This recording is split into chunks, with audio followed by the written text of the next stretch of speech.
Salve, salve galera, seja muito bem-vindo a mais um Tudo Acaba em Business. Gente, hoje eu tenho uma convidada que vai dar o que falar. Pessoal, vocês gostam de falar pessoas? Gostam de falar do cognitivo? Tem interesse em entender melhor a mentalidade das pessoas? Como funciona isso para você? Então hoje eu vou trazer uma especialista para vocês. Psicóloga clínica, especialista em terapia cognitivo-comportamental, o famoso TCC. Eu convido e recebo com muita honra Tatiane Paula. Tudo bem? Tudo bem, Marcelo. Muito obrigada pelo ter esse espaço para falar não só de saúde mental, mas também uma oportunidade aí para que as pessoas conheçam o poder aí que existe na terapia cognitivo-comportamental, também no meio empresarial. Tatiane, isso é muito bom. Eu agradeço a tua participação, doutora, e digo mais. Hoje, principalmente pós-pandemia, o mundo mudou, Sim. né? Então, as relações mudaram, o comportamento das pessoas mudou e a gente e não só o empresário, e acima de tudo, eu acho que é muito importante deixar isso claro, o empresário, gente, apesar de muita gente colocar diferente, vou trazer uma questão para vocês. Cara, você acredita que o empresário é um ser humano? Você acredita que ele não é um super-herói? Ele também passa por momentos muito difíceis do ponto de vista de pressão, do ponto de vista, muitas vezes, ter que fazer escolhas de deixar a família de lado em prol do próprio negócio. Então, eu gostaria que vocês entendessem o quanto é importante, você que é empresário, você que é diretor de empresa, você que é um colaborador, você que é pai, você que é mãe, o quanto é importante você ouvir uma especialista no tema como a doutora Tatiane. Doutora, para começar, eu gostaria que você falasse do que a pandemia agravou nas pessoas. Porque, por exemplo, aquela pessoa que já tinha alguma tendência a ter algum processo psicológico, aquilo foi agravado. Pessoas que talvez não tivessem esse tipo de comportamento passaram a ter um isolamento social, também mudaram.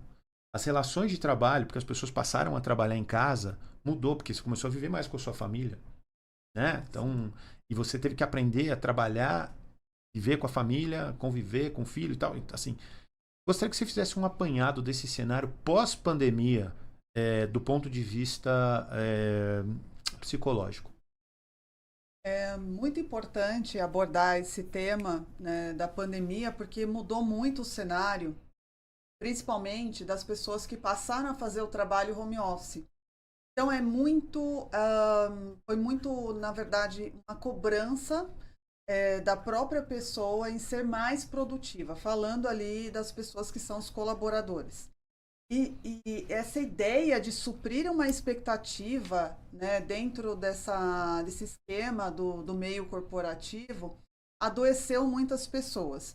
O que se via muito durante a pandemia eram só catástrofe. Então, se você ligava a qualquer tipo de meio de comunicação, existia catástrofe, empresas fechando, é um caos. Quando as pessoas tinham garantido esse trabalho home office, elas estavam com uma tendência de produzir cada vez mais para não perder esse espaço que seria, podemos dizer, ali na mente dessas pessoas de privilégio. Poxa, eu tenho um trabalho, eu tenho uma empresa funcionando. Então, o nível de exigência emocional foi muito maior. Hoje, o cenário nós temos o trabalho híbrido, que também as pessoas estão com esse senso de urgência, de entrega de um trabalho performando muito mais e deixando de lado, como você iniciou a nossa conversa, as outras áreas da vida. Então, somos a mesma pessoa em diferentes papéis. Mas a tendência que as pessoas estão depois da pandemia é entregar muito mais esse lado profissional e deixando um pouco de lado a vida pessoal. E isso acarreta, consequentemente, de uma maneira muito impactante na vida, na saúde mental da pessoa, porque você iniciou a nossa conversa dizendo empresários são pessoas, também. Então, precisa ter equilíbrio, minimamente um equilíbrio. Trabalhar é bom, se dedicar a novos negócios é ótimo, ter esse tempo para você desenvolver o teu lado melhor criativo, de tomada de decisões, também é muito importante. É ótimo, mas você também precisa ter ali um ponto de exigência, sempre vai ocorrer quando você está tomando esse espaço inicial para quem está começando a montar uma Sim, empresa, claro. mas precisa ter flexibilidade e um mínimo de equilíbrio também nas outras áreas da vida. Eu acho que. Eu acredito que hoje a gente vive um momento. Isso eu não estou só me referindo ao empresário, ao ser humano. Que a gente tem que aprender a viver caos e ordem. Eu gostaria que você falasse a esse respeito, porque é impossível no mundo atual, moderno, com as mídias sociais, com os celulares, tanto impacto e tal, você não passar por isso praticamente todos os dias. Se você ligar a TV é o caos. A gente, assim, e por outro momento você tem que se manter na ordem para que as coisas aconteçam. Tem até o Jordan Peterson, que é um psicólogo clínico também, que eu acompanho, canadense, que eu acompanho o trabalho dele, né? Inclusive escritor. Ele tem um livro que aborda bastante. Entender, do ponto de vista psicológico, como fazer para conseguir trabalhar isso de uma forma que não prejudique a sua saúde mental.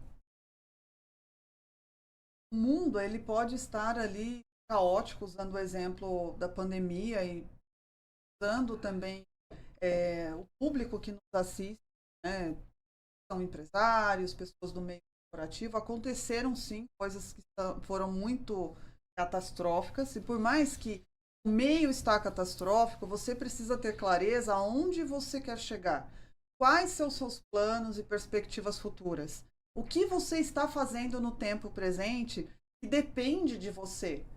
E o que depende também dos seus outros colaboradores, das outras pessoas que você pode contar para manter minimamente a sua empresa funcionando, operando.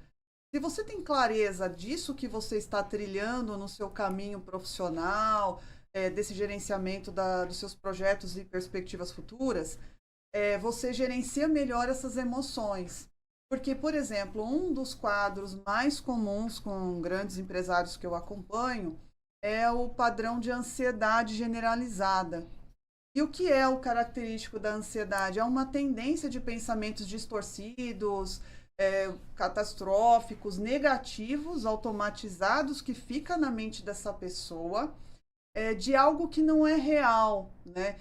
Tanto é que dentro do consultório eu sempre vou conduzir essa pessoa, a gente chama isso de uma técnica que se chama questionamento socrático, e eu convido a todos vocês que estão assistindo para também fazer isso cotidianamente. Qual a evidência, Marcelo, que você tem de realidade que estes pensamentos que você tem são reais? E aí você começa a fazer um questionamento. Eu gosto muito também do concreto. O Marcelo está usando aqui um caderno, ele está fazendo algumas anotações. E somos aí da geração anos 70, 80, não vamos revelar a idade. A gente trabalha com digital, mas né, somos muito concretos. E o processo psicológico, ele acaba que se tornando mais funcional quando você passa a colocar ali o campo das ideias em alguma coisa mais concreta. Então, o questionamento socrático ele ajuda muito nesse processo. Quais evidências de realidade que apoiam ou não esse meu pensamento de que isso que eu estou pensando, de repente, catastroficamente, é real? Quanto que isso é real ou não? E aí você fazendo ali uma balança decisória, você vai chegando a conclusões reais, mais estruturadas e desmistificando esses pensamentos que a priori eram super distorcidos. Muito, muito bem colocado, doutor. Aliás, eu sou um socrático. Antes de ser uma. Eu digo que eu vivo a filosofia do lifelong learning, que é o aprendizado ao longo da vida, que a gente fala muito isso. O pai disso, o professor disso é Sócrates. Né? Só sei que nada sei. Sócrates era o cidadão reconhecidamente mais inteligente da geração dele. E, Mais, né? demais. Muito acima, Você tem duas pessoas na história, saiba, que tenha antes e pós. Jesus Cristo e Sócrates. Né? Então você tem na filosofia o marco de Sócrates, que é o período pré-socrático e pós-socrático, e Jesus Cristo. Né? Então, assim, olha a importância do que ensinava Sócrates há tanto tempo. As coisas evoluem, mas o ensinamento ele é milenar, digamos assim, né? De muitos e muitos anos aí, centenas de anos aí, isso se concretizou. Você estava falando outro dia algo muito interessante para mim, que é a parte psicológica. Mas para que o paciente seja atendido, primeiro ele precisa passar por um processo de aceitação ou de entender que ele tem um problema. Então, assim, eu sou muito crítico e eu sou entusiasta do trabalho psicológico, da psicologia, psicanálise, de várias dessas áreas. Eu gosto muito, leio muito. Mas eu entendo que ainda existe muita brincadeira fora de hora sobre o tema, preconceitos, estigmas que afastam as pessoas, você pode falar isso de uma forma muito mais assertiva, de um tratamento psicológico. E aí eu pergunto, cara, quando você tem problema no coração, você não procura um médico? Tá, um cardiologista? Você não vai no oculista? Qual o problema? Por que esse tipo de preconceito ainda existe? E aí, esse tipo de preconceito mata. Quando eu fui procurar psicologia, eu estava passando por um transtorno chamado transtorno de pensamento acelerado. É isso, doutor? E é muito próximo ali de uma ansiedade, alguma coisa, né? Talvez a mesma coisa. E eu gostaria que você, como especialista, trouxesse. Eu sou completamente a favor que as pessoas devam passar por um TCC, por uma psicóloga com frequência. Né? Eu acho que isso é fundamental que aconteça. Eu gostaria que você, como especialista, colocasse os prós, né? O porquê todas as pessoas, a maioria das pessoas, deveriam ter um acompanhamento psicológico. Muito importante isso que você trouxe no seu discurso sobre a questão dos estigmas sociais em relação ao tratamento da saúde mental. É muito comum ouvir alguns estereótipos bem ruins quando se faz necessário um mínimo de estabilização, principalmente quando se tem, eu citei aqui, transtornos, que é o transtorno de ansiedade. Qual que é um primeiro sinal do transtorno de ansiedade? Os pensamentos que anteriormente, que são catastróficos, aleatórios, irrealistas, mas também tem alterações no sono, alteração no humor. Então, essa pessoa, ela precisa de estabilidade. A terapia cognitivo-comportamental, ela vai trabalhar esse conceito, pegar esse comportamento que ele é desajustado, ele é disfuncional, para um comportamento mais estruturado.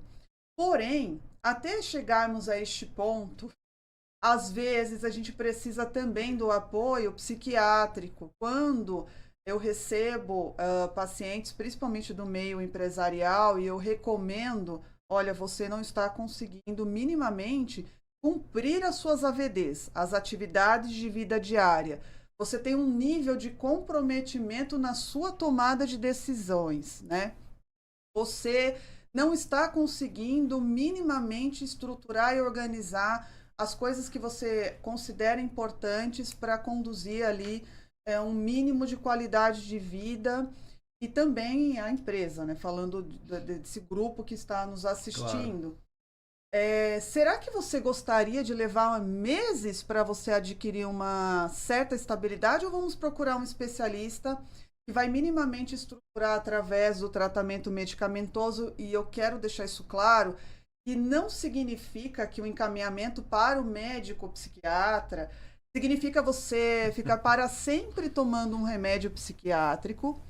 E o médico psiquiatra, ele é mais uma especialidade da vontade de desenhar, mais uma especialidade da medicina, como a cardiologia, como o otorrino, qualquer outra especialidade. É só o médico psiquiatra que vai medicar ali o teu curso de pensamento, porque algumas estruturas do seu sistema nervoso central está desajustado, portanto, a gente vai precisar de um apoio ali pontual. E o que é um dos estigmas do médico psiquiatra? Ah, eu não vou tomar remédio porque eu vou ficar dopado. E aí o que acontece Eu vou recorrente? traduzir o que a doutora está falando com muito carinho, muito cuidado. Gente, psiquiatra não é para louco, ou não só para a pessoa que vai para o psiquiatra, ele pode estar com qualquer outro problema emocional Exato. que causou uma estafa, que de repente o cara não está conseguindo sair. Então, naquele momento, ele tem algum problema, do ponto de vista de saúde mental, que ele precisa ser tratado, como se fosse o coração, como se fosse os olhos, qualquer outra coisa. Resolveu o problema, acabou. Então, assim, esse estigma, esse preconceito, a brincadeira que às vezes você faz, e eu brinco muito, que eu tenho vários amigos que também, então a gente brinca entre nós, né? Mas de uma forma incentivar que o outro vá, não o contrário. Mas Ótimo. a gente sabe que muitas vezes o estímulo é o contrário. Pô, esse cara tá indo no psiquiatra, hein? Ó, cuidado, hein? É louco. Então, assim, esse é um cuidado que a gente tem que ter, porque isso é a maior isso pode passar na sua cabeça. Vou deixar ser concluído, doutor, mas O eu quis trazer ponto, isso de uma forma muito clara, tá? eu gostei muito dessa clareza, porque é exatamente isso que interfere a decisão da pessoa em aderir a um tratamento efetivo com um ótimo prognóstico. Então, esses estigmas que vão afastando a pessoa de uma possibilidade de uma estabilidade, de um tratamento efetivo, interfere totalmente. E tem um outro estigma também que nós conversamos, inclusive no bastidor, é a associação do homem que procura um tratamento psicológico e psiquiátrico como uma pessoa fraca. É, o problema. É um problemão isso, porque realmente estruturalmente na sociedade o homem ele foi forjado para ser o cara forte, não demonstra emoções ou que não é afetado por nenhum tipo de emoção que é, o deixe mais fraco, podemos dizer assim. Fragilizado, né? Uma pessoa fragilizada, ela pode estar fragilizada por situações de vida pessoal, por exemplo. Não é porque você é dono de uma Ah, empresa ou claro. sócio, você não é afetado porque seu filho está doente, por exemplo. Alguém da sua família está num leito de morte.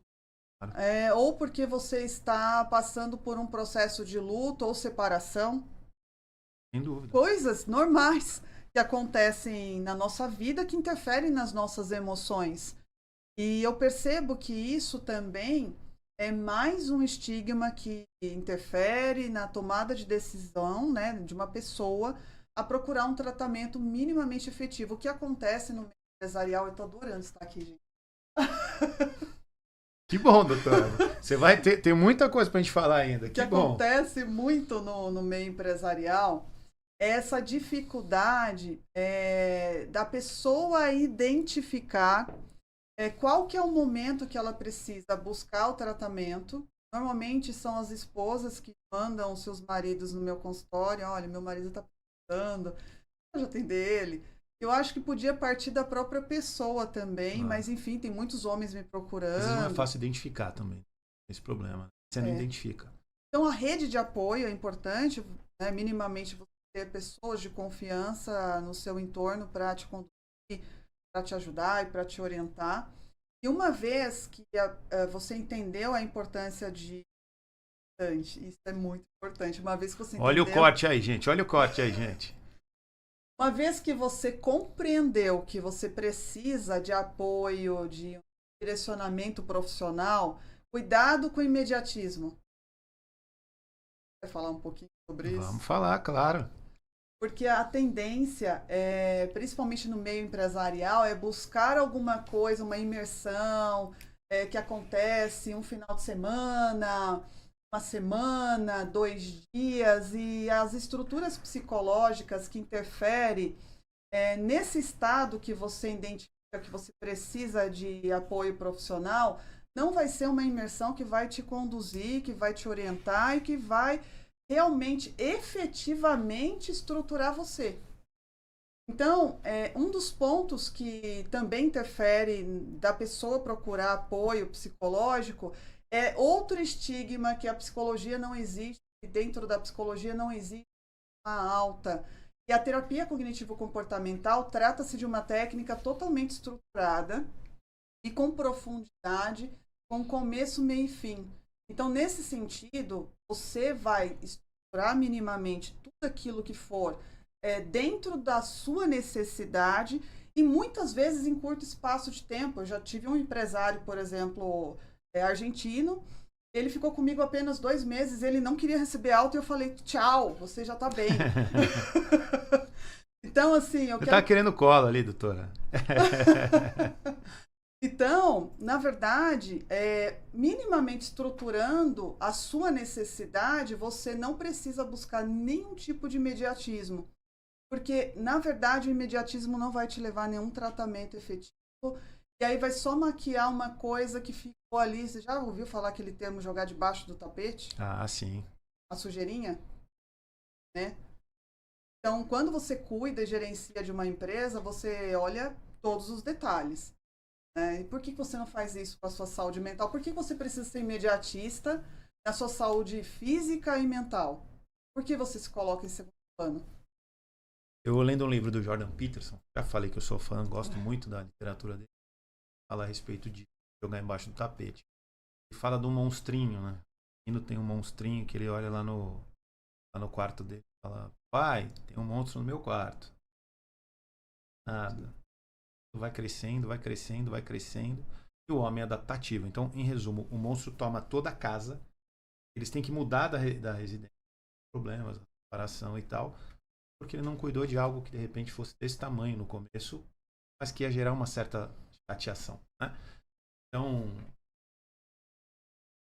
como o homem é adaptativo, ele tende a jogar sujeira embaixo do tapete. Não vai cuidar. Então o homem ele vai se adaptando. Poxa, o casamento tá ruim, tá uma fase ruim, então, cara, eu vou chegar mais tarde. Em vez de ele tentar resolver da forma como tem que ser claro no diálogo, vai tentar resolver. Ah, não tô bem na relação com o meu chefe ou com o meu sócio. Vai colocando, né? Ou vou tentar chegar no horário que ele não tá para evitar o... Então, assim, esse tipo de comportamento não minimiza, não resolve o problema.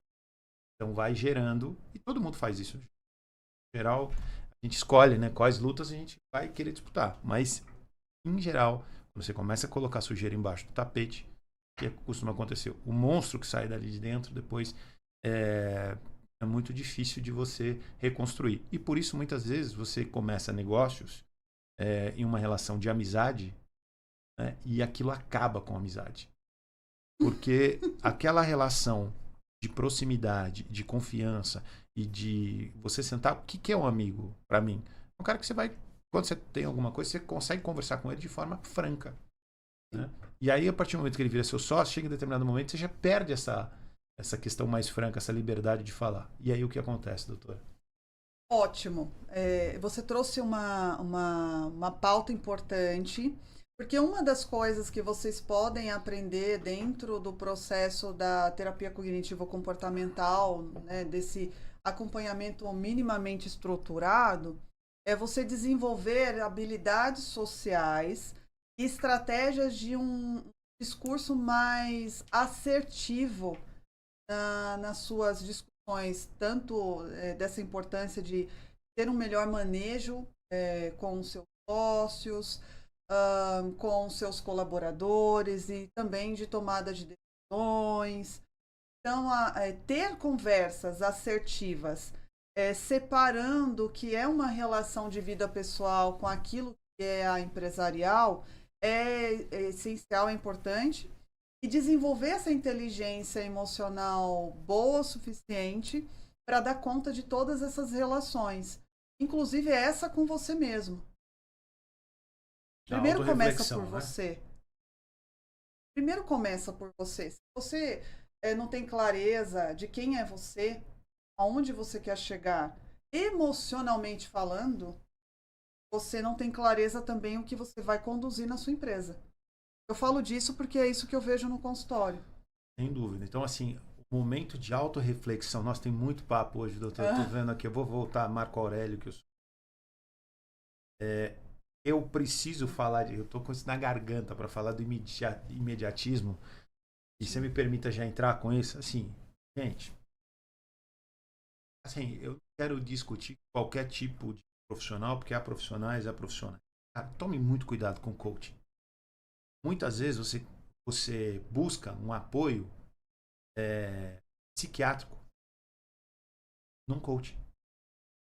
Cara, uma coisa é você ir num curso voltado a empresários e lá você ter um treinamento direcionado a empresários, que vai falar melhoria de processos da sua empresa, e tá tudo certo, melhoria do comercial da sua empresa, melhoria na relação do RH, enfim.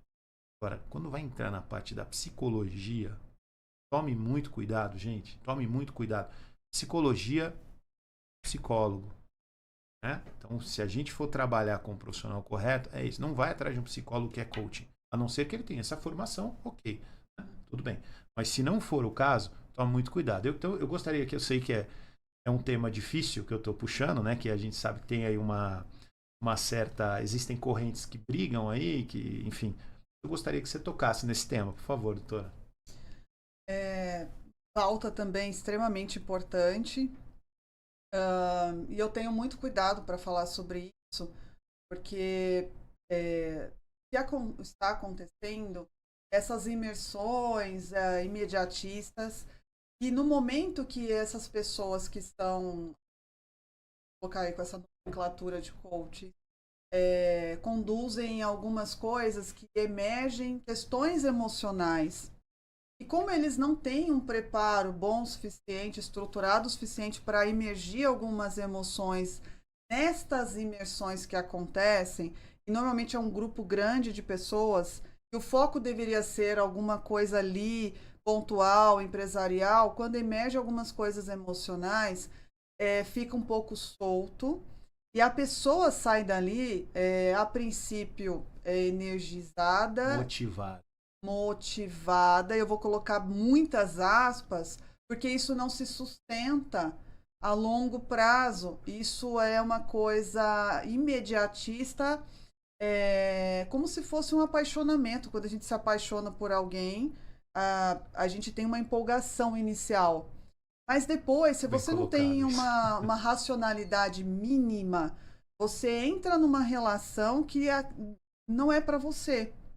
E aí, se você não tiver uma estrutura boa o suficiente, uma crítica boa o suficiente, você entra numa relação que muitas vezes leva depois um tempo e algumas consequências você não consegue mais sair também. Isso acontece com sociedades novas, que você se empolga.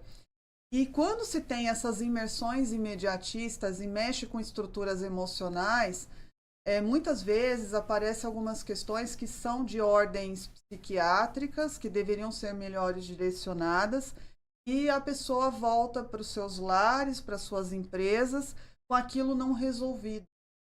E vai tomando algumas decisões e pegando essas dinâmicas motivacionais e aplicando de uma forma que eu chamo assim, muito laissez-faire, muito solta, pouco estruturada e prejudica com certeza, questões também profissionais.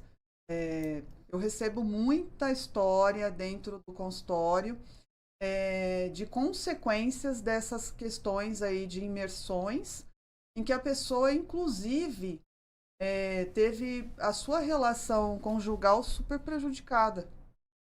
Eu imagino. E outra coisa. Isso é um dos pontos, mas também já aconteceu de sociedade dissociar, né? Porque, eu tive uma experiência maravilhosa. Gente, é como, sei lá. Eu vivi isso recentemente. Eu vi uma situação bem. Eu passei por um amigo que passou por uma situação muito parecida com o que você está falando. A sócia dele passou por imersões, ele voltou e falou: não quero mais sociedade, você caminho e tal. Como isso? Mas ali foi uma coisa muito. Como é que eu vou te dizer? Muito rasa, né? Aí que tá, o conhecimento é raso, você faz a pessoa refletir, faz a pessoa, de repente, desperta uma reflexão na pessoa que ela não teve, mas você não tratou aquilo de uma forma profunda, né? Até porque eu também tenho mais uma questão para te falar. Como é que você faz um tratamento com 1000 pessoas de perfil diferente? Tem que ser algo personalizado. Então, será que o que se serve para você serve para mim? Será que um depressivo, ele é igual a pessoa que tem problema por exemplo, síndrome do pensamento acelerado? São coisas completamente diferentes, né? Então, complexo, né? Um deprime o sistema nervoso central, outro tem uma elação do sistema nervoso central. Então, como pode, dentro de uma imersão, de alguma coisa ali pontual, né, imediatista, abranger um número grande de pessoas para uma única solução? Então, quando se tem muita questão de dinâmica emocional dentro de um encontro de empresários, com muitas experiências, cuidado, eu estou chamando vocês a desenvolver uma crítica em relação a isso. Eu acho bacana essa questão do network que vocês acabam que fazendo ali, jantares, né, aquelas mesas que vocês conversam, trocas. Isso é muito importante. Aqui a gente incentiva muito, né? Tipo, troca de conhecimento. Muito importante. É diferente de bater no ponto de vista que envolve a psiquiatria. Aí é uma outra história. Saúde mental, né? Então aí você está do lado de uma pessoa que poderia ser, de repente, o seu parceiro profissional e, de repente, o coach mexe em alguma coisa ali na imersão que mexe com a sua vulnerabilidade. E aí você já perdeu ali uma oportunidade de negócio. Exato. Porque ela está vendo uma parte sua que não estava pronta para vir à tona naquele momento. E todos nós temos as nossas próprias feridas para lamber. Sem dúvida. E o termo que você utilizou aqui foi fantástico, muito provinciano aqui. Eu acho que é muito raso. Um momento que acontece ali de uma imersão, de uma dinâmica, que te faz chorar muitas vezes, né? Boa. Eu até conversei com o Marcelo aqui nos bastidores, eu falei assim, vamos fazer um roleplay, de uma meditação mindfulness. Aí ele... Eu não quero chorar aqui, não. E aí eu falei para ele... Pelo menos não ao vivo. Ele falou assim, você vai explicar ou você vai aplicar em mim? Eu falei, olha, eu não sei, porque você pode ficar emocionado. Então talvez eu tenha que explicar, né? Porque precisa tomar minimamente um cuidado para não expor a pessoa diante de outras pessoas. Claro. Quando você procura uma ajuda específica, mais focada, você tem uma oportunidade individual de trabalhar todas essas questões sem se expor tanto. Então, assim, até fica um alerta. Provavelmente coaches devem assistir esse programa. Não coloquem dinâmicas emocionais dentro desses encontros de grandes empresários. Podem fazer um foco ou no traga trabalho. um especialista para tratar do tema. Não tem problema. Você vem em imersão, aí eu vou colocar mais uma, doutora. Você vê nas imersões, você tem um profissional de venda, você tem um profissional de RH, você tem vários profissionais. Então traga um especialista para falar do tema. Não seja você que não tem essa especialidade. Você pode até, por exemplo, eu sou um facilitador, gente. Eu como apresentador, poster, sei lá, como querem entender. Facilitador. Eu não sou especialista. O especialista está na minha frente. Então, quem vai falar desse tema é ela. A única coisa que eu vou fazer aqui é tentar extrair o melhor ou tentar extrair um conteúdo mais produtivo, mais interessante para vocês. Como se eu fosse aqui um paciente ou um leigo no tema. Né? Então, assim, dentro de uma imersão, isso poderia ser trabalhado. Né? Então, traz um profissional, por exemplo, quem faz muito isso aqui no Brasil é o Daniel Goleman, né? que escreveu, aliás, um livro muito interessante sobre a gestão das emoções e a diferença entre inteligência emocional, o QI e o QE, né? Ou seja, inteligência e inteligência emocional, onde ele aborda que a inteligência emocional hoje ela é muito mais importante para um profissional do que o QI em si, né? Então, exatamente. Pode ser, sim, como está acontecendo neste momento, né?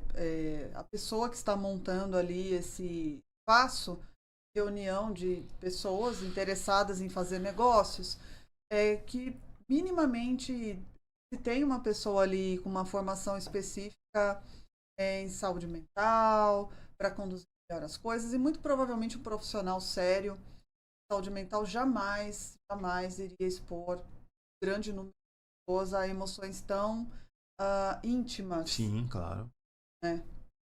Exatamente, doutor. Eu não tenho dúvida disso. Mas aí que tá. Se você traz um especialista, ele vai saber como abordar aquele tema. Ele não vai ser raso o suficiente de gerar um problema na cabeça das pessoas que depois aquilo não vire, aquilo vire um problema que vai agravar o que ela já tinha ali e não resolver o problema. O fato de ter uma emoção que aquilo é bom para você.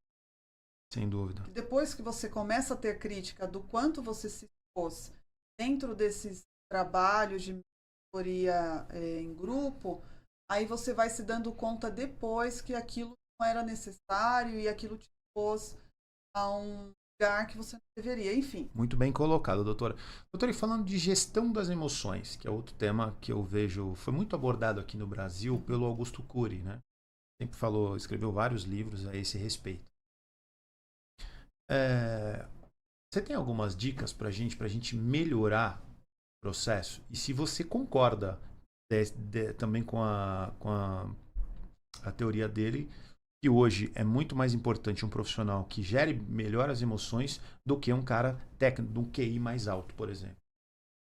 Augusto Cury, ele traz uma linguagem muito fácil, de fácil compreensão, e realmente ele tem alguns apontamentos que são muito eficazes, né? Então, eu recomendo sim a leitura. E falando de gestão emocional, eu falei anteriormente sobre o questionamento socrático. Então, você fazer ali uma base mínima de questionamentos internos, se aquela origem daqueles pensamentos eles são realistas ou irrealistas. E, ao mesmo tempo, você gerenciar as emoções é você ter clareza dos seus planos, perspectivas futuras, as suas escolhas. Então, você organizar isso é como se a sua mente fosse várias gavetinhas que você precisa colocar cada fase da sua vida, papéis, né? Somos compostos por diferentes papéis. E se você se orgulha dessas escolhas que você está fazendo, e aquelas que você não se orgulha, o que você gostaria de melhorar na sua vida, e o que só depende de você para melhorar, e o que depende das outras pessoas para melhorar, e qual que é o seu papel para que isso possa acontecer de uma maneira efetiva. Então, isso é um processo muito de autoconhecimento. Gerenciar as emoções, eu falei anteriormente sobre a meditação mindfulness. Mindfulness nós falamos nos bastidores, Era na verdade. o próximo tema, tudo para ouvir a esse respeito. Então, a meditação mindfulness existem que apontam não só dentro das estruturas de saúde mental, de tratamentos, né, de pacientes que tem ali uma cronicidade, mas também pessoas que buscam qualidade de vida.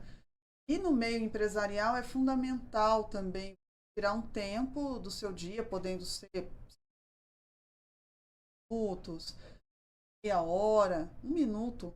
Conseguir tirar um minuto para você, dentro de talvez uma caótica, você conseguir fazer a prática mindfulness, minimamente pode estruturar algumas questões que podem... Lembra que eu falei das gavetinhas da nossa mente?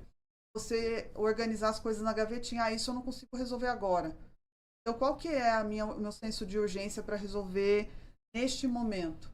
É trazer a meditação mindfulness, também um recurso para você organizar e tentar gerenciar as suas emoções. Peço perdão a quem está nos assistindo, porque eu sempre gosto de citar a fonte. Mas eu vou citar aqui um estudo que eu li, mas eu não me recordo a fonte. Se eu lembrar, se eu conseguir encontrar, vou colocar na descrição.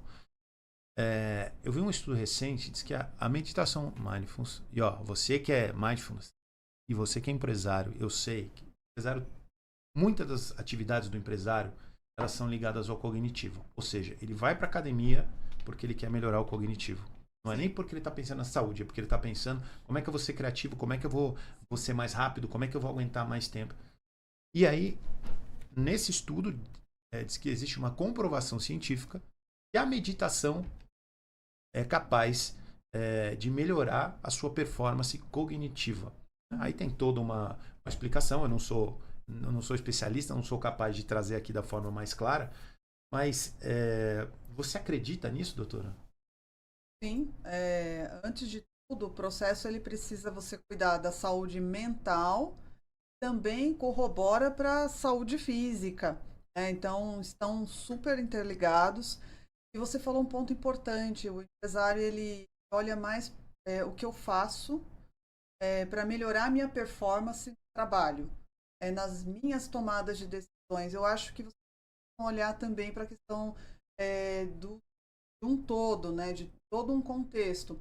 Eu cuido da minha saúde física e mental, e eu também, automaticamente, eu estou cuidando de todos o que estão ao meu entorno, né?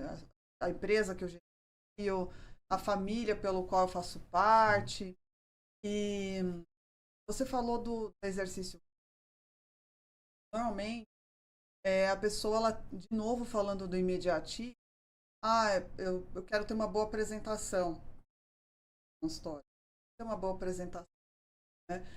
É, pensa que você construindo uma rotina saudável, as estruturas do sistema nervoso central têm uma tendência de ter uma melhor organização.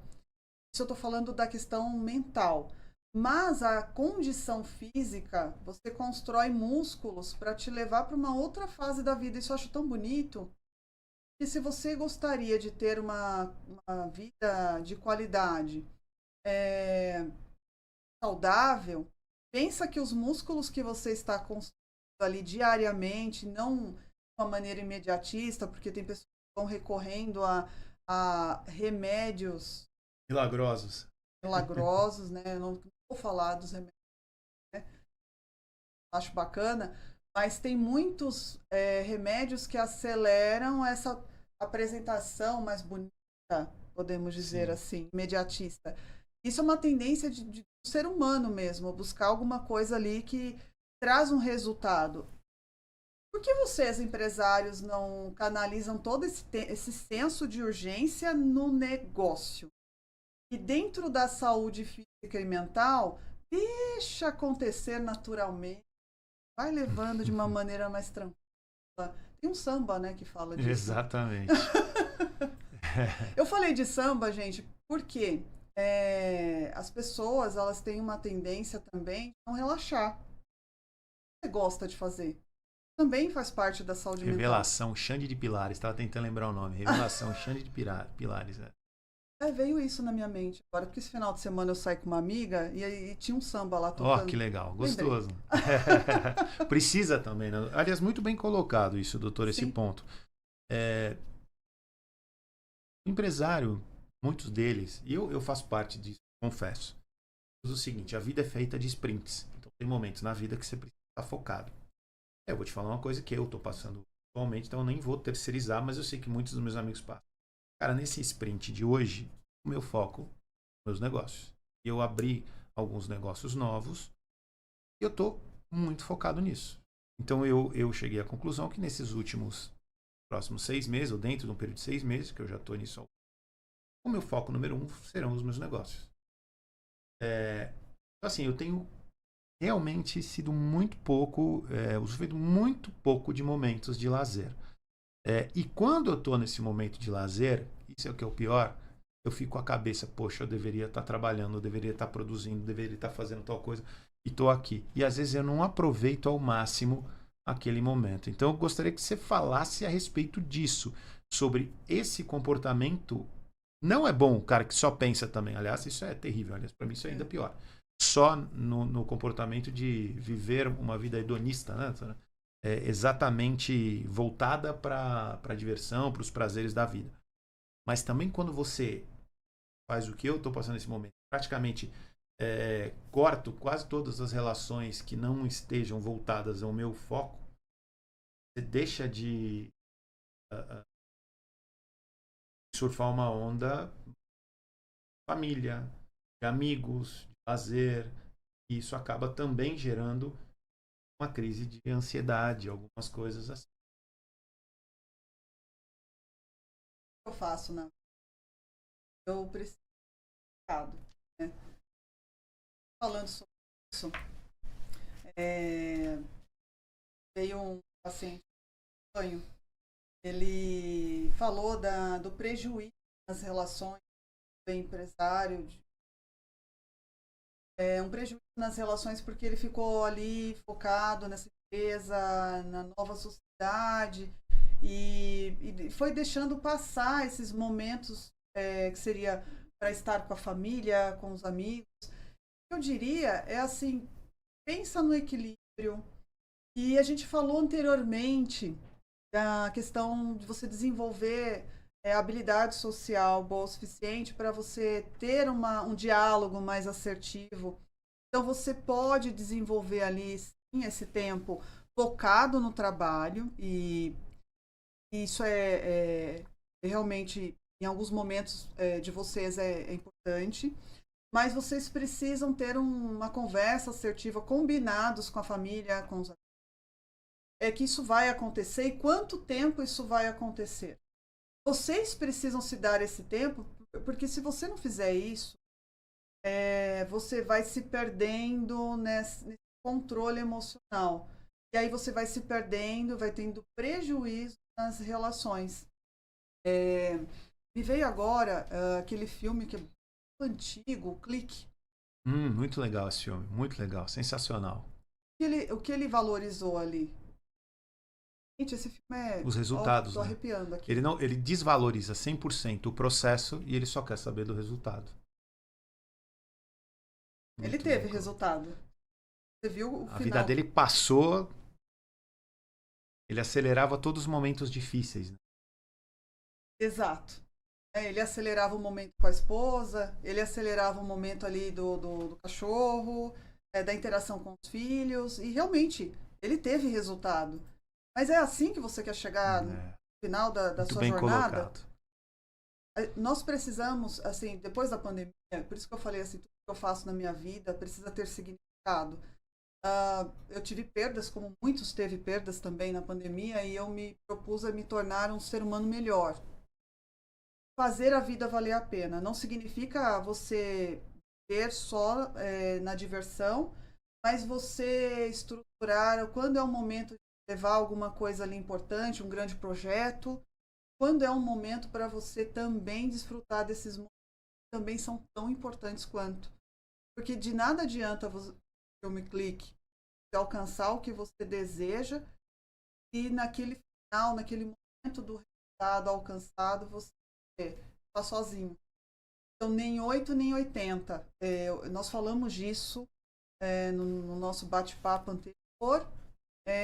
Ser flexível, ter equilíbrio, né?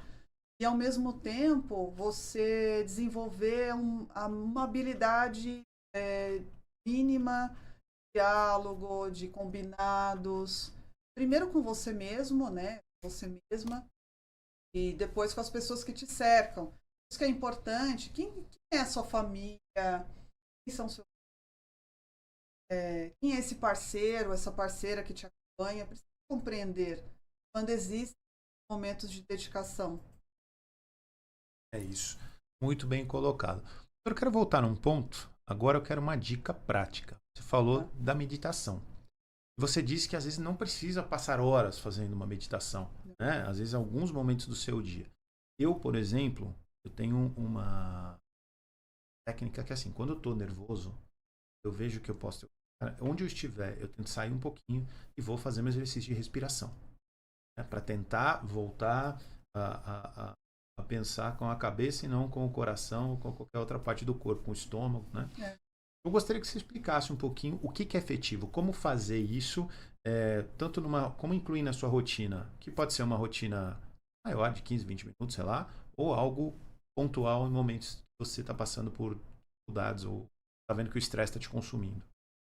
O ideal seria 20 minutos, realmente, não acessando telas, não ter nenhum tipo de interferência, mas nos tempos de hoje é um pouco complicado. Num momento pontual em que você tem uma crise, a técnica da respiração ela é importante. O ar, dura 6 segundos, solta o ar, 6 segundos. Você sabe que eu costumo dizer assim, todo lugar tem banheiro. Está numa reunião, você precisa tomar uma decisão, importante. Eu tô quase agindo aqui com a minha emoção. Falou que você vai no banheiro, todo mundo entende. Vai lá, faz a técnica da respiração. Lembra que eu falei aqui também do questionamento prático, pesar prós e contras. E isso leva 2, 3 minutos. Porque quando você faz esse processo, né, de respiração, você está oxigenando o sistema nervoso central e, consequentemente, aqueles batimentos cardíacos que têm uma tendência a ficar mais acelerado, vai diminuindo a adrenalina. E aí vai te devolvendo essa capacidade de melhor crítica para uma tomada de decisão. Para vocês é muito importante ter ali um controle, principalmente em reuniões importantes, né, grandes decisões, às vezes uma situação ali pontual que está acontecendo. Eu falo dos 20 minutos de meditação porque nós ficamos todo nas telas, eu até brinquei aqui, fiz um trocadilho, nós que estamos anos 70, 80, 90, não somos muito das telas, embora nós acompanhamos... Nós tivemos que nos adaptar, né? O homem é adaptativo, evolução. Não tem jeito. Nos adaptamos. Mas não nascemos com isso, né? Não nascemos com isso. Nós somos super privilegiados, porque muitas coisas da nossa juventude não estão nas redes, né? Exato. Então, use isso ao seu favor. Então, acorde, faça uma meditação, assim, quais são as coisas na minha vida que eu me orgulho, quais são as coisas que eu gostaria de melhorar. A gente está falando de metas, né, de longo prazo, tá bom. Proponham acordar e fazer esse exercício, é importante. E é simples. Como eu quero que meu dia funcione hoje? Assim, de comportamento mesmo. Eu quero ser mais paciente, eu quero ser mais tranquilo, menos ansioso. Anote em algum lugar. Eu gosto muito do papel, viu, gente? Eu gosto do papel. Tô adorando ver o Marcelo anotando ali. Eu gosto. Anote em algum lugar. Vive o seu dia. Vai finalizar o dia. Se você tirar 10 minutos para fazer amanhã e 10 minutos à noite, revisa o que você idealizou. Eu consegui cumprir com isso que eu me propus? Não consegui cumprir. O que aconteceu ao longo do meu dia que eu não consegui cumprir? Eu não estou falando de agenda, de horários, de compromisso. Eu estou falando de você. Esse é o seu tempo. O que me faz orgulhar do meu dia? Como eu me sinto com o meu dia? Isso é uma relação que você vai estabelecendo com você mesmo e você vai gerenciando as suas emoções. Você é casado, casada, tira esse tempo, assim, só para você, em algum lugar aí na sua casa, e faça isso como um hábito. A meditação é um outro caminho. Não é isso que eu estou dizendo. Isso aqui é um exercício que qualquer pessoa pode fazer cotidianamente. A meditação mindfulness, você pode procurar em mídias sociais que fazem isso, canais no YouTube, podcasts, lugares de podcasts que conduzem, mas você também pode fazer. Eu falei pro Marcelo, podemos fazer um roleplay aqui, porque a meditação mindfulness, na verdade, é você voltar para o tempo presente, é o aqui e agora. Uhum. O que eu estou sentindo, o que eu estou pensando e o que eu estou fazendo. Faço essa pergunta o tempo todo. O que eu estou pensando, o que eu estou fazendo. Muito bom, doutora. Doutora, aliás, estou com a doutora, para quem está começando a ver a gente agora, né? Pode ter perdido o começo. Estou com a doutora Tatiane Paula, ela que é psicóloga clínica e especialista em TCC. Eu gostaria de fazer voltando ao tema do TCC, eu gostaria de fazer um comportamento, uma pergunta. TCC, terapia cognitiva comportamental. A psicanálise foi muito baseada nos estudos de Nietzsche, correto? Se estiver equivocado. Você também tem uma frente muito forte em Freud, na psicologia como um todo. A terapia cognitivo-comportamental, qual é a base dela, a estrutura dela, doutora? Importante você fazer essa pergunta, que a base da psicologia inicialmente foi a psicanálise. Então, visto como associações livres, e é um imaginário que ficou na mente das pessoas e por isso procuram os imediatistas e não a psicologia, porque o imaginário dos estigmas sociais é aquela pessoa que procura o psicólogo, e o psicólogo não tem nenhum tipo de atuação, e a pessoa fica lá fazendo vários monólogos e fica anos nesse processo. A base da psicanálise, obviamente, o pai da psicanálise é Freud.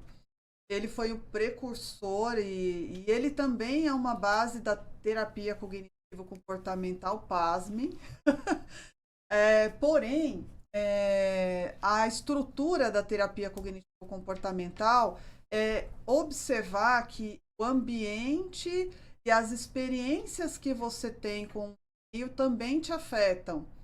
E dentro de estruturas de comportamento que estruturalmente a terapia recorrente, a análise vai tratar traumas, você fica ali anos numa análise trabalhando os traumas. A terapia cognitivo-comportamental, ela vai entender os traumas como crenças distorcidas que a pessoa foi acumulando ao longo da vida e que torna os seus comportamentos, modula os seus comportamentos para comportamentos disfuncionais dentro daquela crença. Deixa eu ser mais específica. Se você desenvolveu na sua vida uma situação inicial da sua família de base, eu quero deixar claro aqui que nunca foi o objetivo da psicologia culpar os pais. A gente tenta entender como que você teve essa primeira experiência da sua família de base, de pai e mãe, para entender como você interpretou essa experiência na sua vida.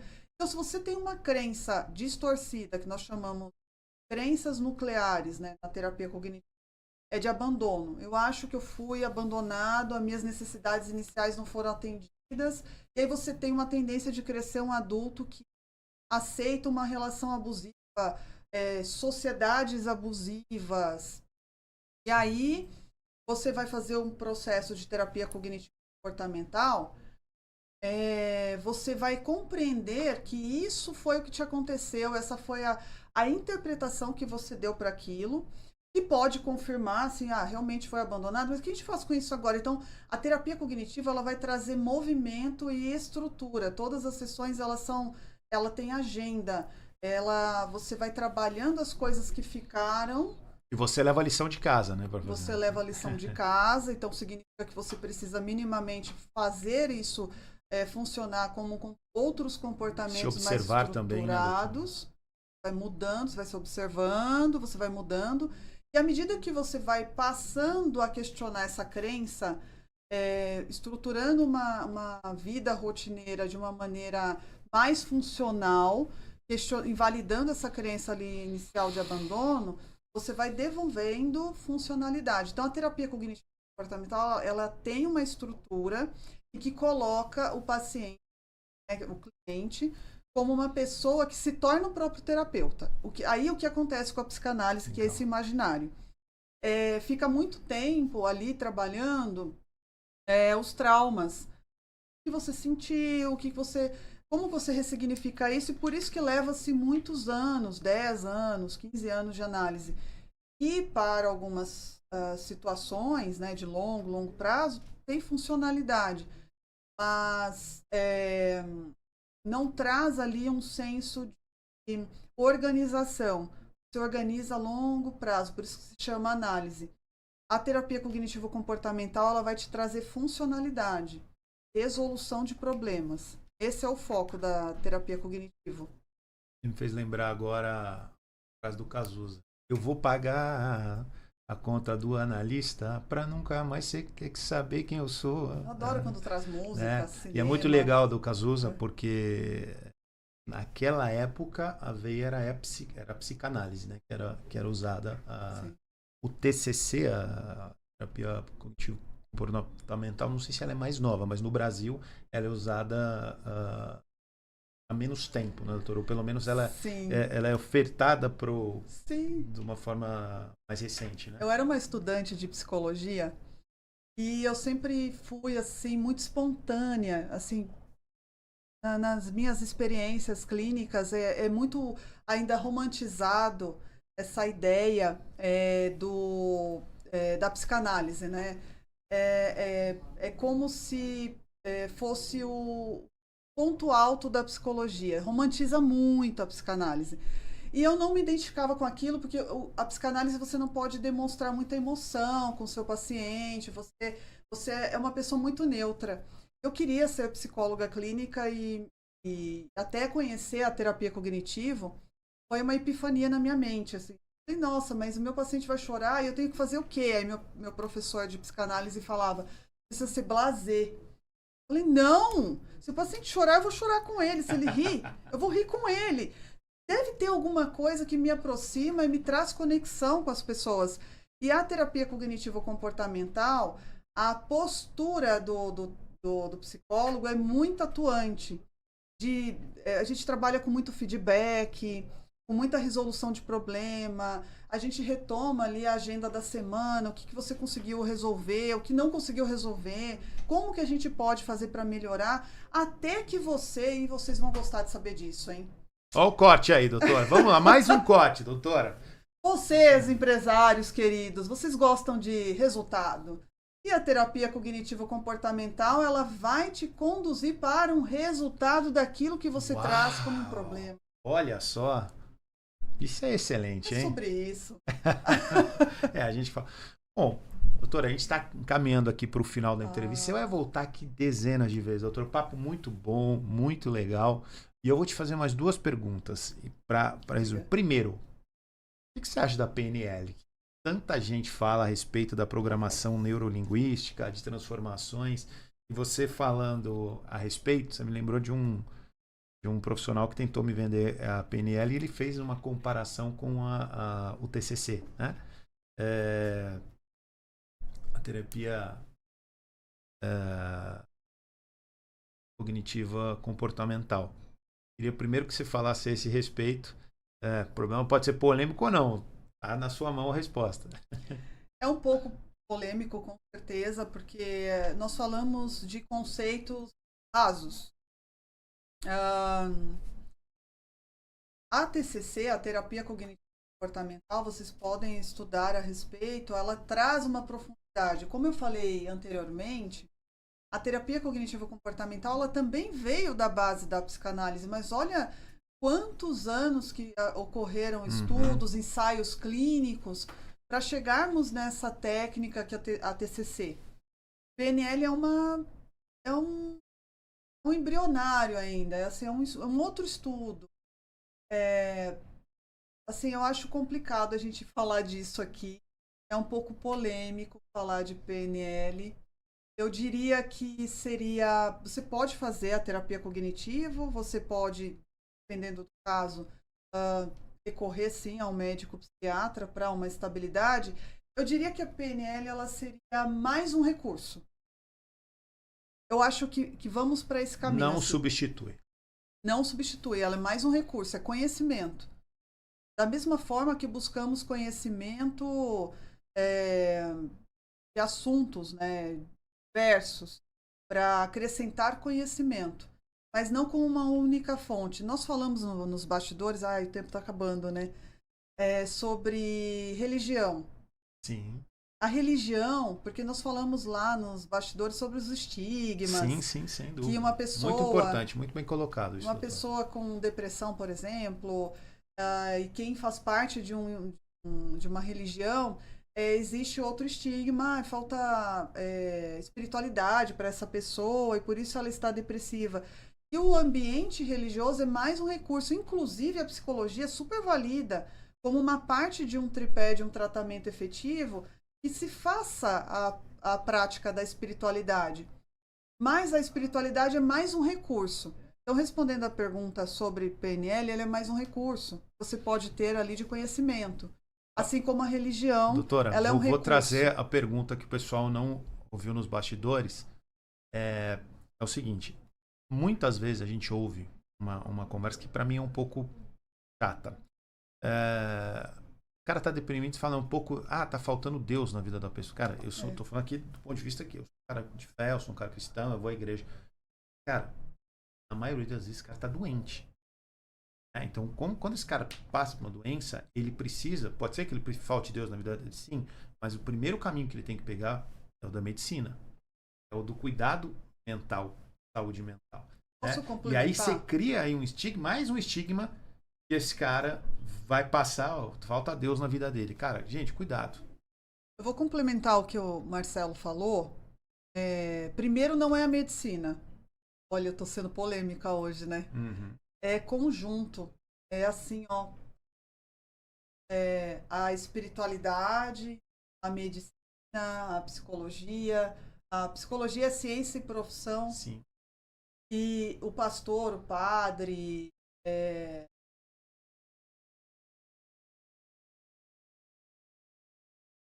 desculpa, quem ali assiste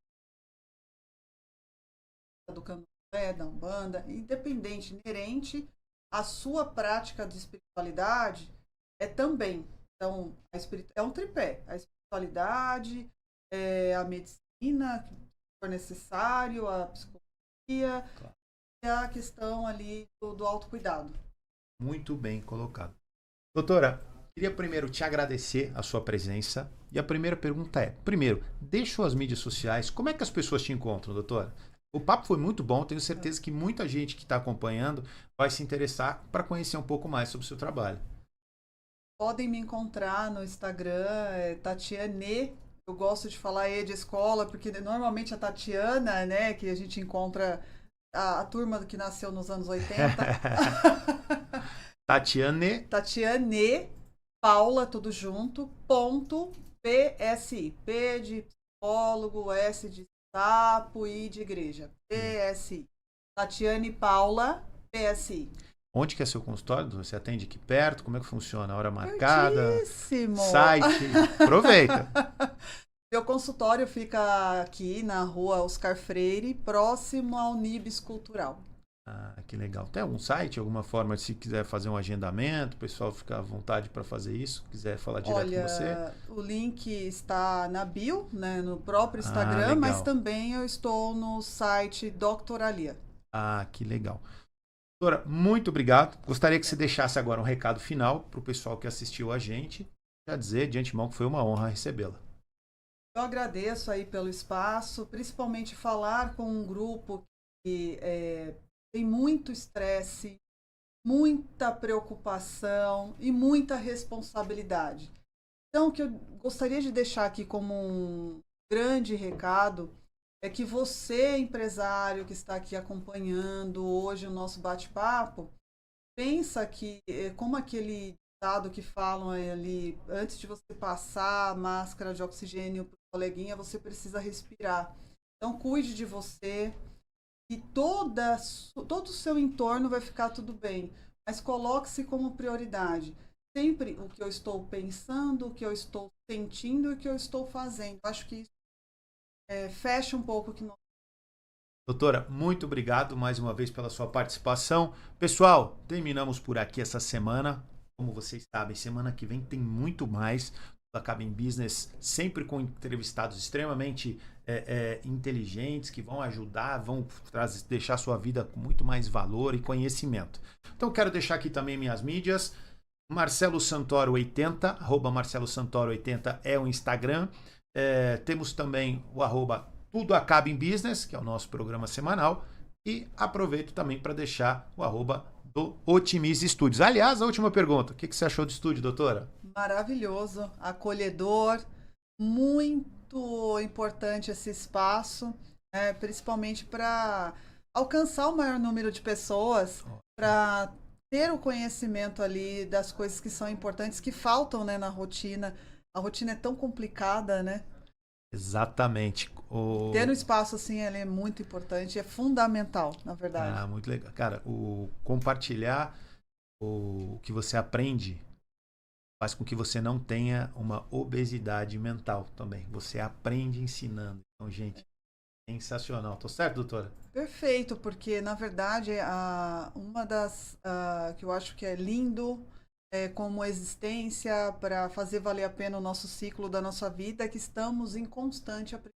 Exatamente. Doutora, muito obrigado mais uma vez aí. Gente, fui, valeu, muito obrigado. Até a próxima semana. Te aguardo aqui no Tudo Acaba em Business.